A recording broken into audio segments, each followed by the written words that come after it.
Hi friends, welcome back to my channel. இன்றைக்கி நம்ம பார்க்க போகிற வீடியோ என்னென்னு பார்த்தீங்கன்னா, சொந்த வீடு வாங்க ஸ்தல சயன பெருமாள் கோவில் பற்றித்தான் பார்க்க போகிறோம். சொந்த வீடு வாங்க வேண்டும் என்ற ஆசை யாருக்கு இருந்தாலும் இந்த கோவிலுக்கு செல்லலாம். ஆனால் சென்னையில் வசிப்பவர்களுக்கு இந்த கோவில் அருகாமையில் இருக்கும். அதனால் தான் சென்னை வாசிகளுக்காக இந்த கோவில் பிரத்யேகமாக சொல்லப்பட்டுள்ளது. எல்லோருக்குமே தெரிஞ்ச கோவில் தாங்க. ஆனா இந்த கோவிலில் இப்படி ஒரு சிறப்பு இருப்பது நிறைய பேருக்கு தெரியாது. சொந்த வீடு வாங்க வேண்டும் என்றால் முருகர் கோவிலுக்கு தான் போவாங்க.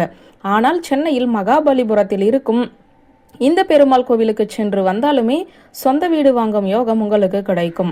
மகாபலிபுரத்தில் இந்த ஸ்தல சயன பெருமாள் கோவில் இருக்கிறது. பெருமாளுக்கு இந்த பூமி ரொம்பவும் பிடித்ததால் அவர் நிலத்திலேயே படுத்து காட்சி தருகிறார். இதனால் தான் இவருக்கு இந்த கோவிலில் ஸ்தல சயன பெருமாள் என்று வந்தது. ஸ்தலம் என்றால் தரையிலேயே படுத்து கிடக்கும் பெருமாள். இந்த கோவிலில் இருக்கும் தாயாருக்கு நிலமங்கை தாயார் என்று பெயர். நிலம் சம்பந்தப்பட்ட பிரச்சனைகள் தீர நிலம் வாங்க இந்த கோவிலும் ஒரு பரிகார தலமாகவே சொல்லப்பட்டுள்ளது. இந்த கோவிலுக்கு நிறைய முறை சென்று வந்திருப்போம். ஆனால் இந்த கோவிலில் இப்படி ஒரு சிறப்பு இருப்பது நம்மில் பல பேருக்கு தெரியாமல் இருந்திருக்கும். வீடு வாங்க நிலம் வாங்க வேண்டும் என்ற ஆசை உள்ளவர்களுக்கு இந்த அரிய தகவலை பகிர்ந்து கொண்டதில் மகிழ்ச்சி. இந்த கோவிலுக்கு சென்று வீடு நிலம் வாங்க வேண்டும் என்று வேண்டுதலை வைத்து பாருங்கள். நிச்சயமாக உங்களுக்கான நல்லது நடக்கும்.